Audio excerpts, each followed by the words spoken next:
El Centro Cultural Raíces de Andalucía està ultimant els preparatius per celebrar el concurs de saeta Ciutat de Viladecans, un certamen que enguany arriba a la seva tercera edició i que se celebrarà a l'Auditori Pablo Picasso els dies 20 i 21 de març.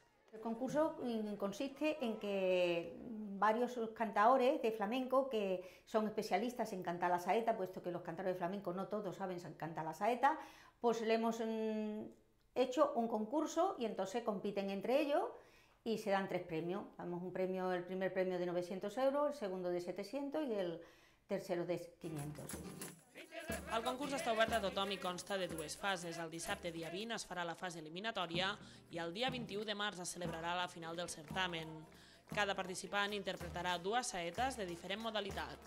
Retre homenatge a aquest cant tan sentit pels andalusos és només un dels objectius d'aquest concurs.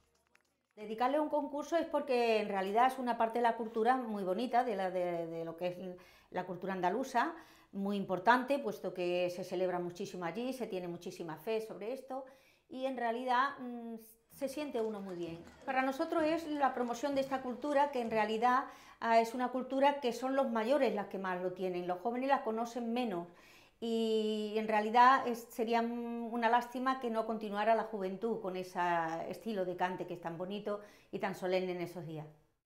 Aquells que vulguin participar al concurs de saetes poden sol·licitar la inscripció o bé trucant als telèfons 93 659 04 15 o al 666 61 68 28 o enviant un correu electrònic a raices.d.andalucia@gmail.com.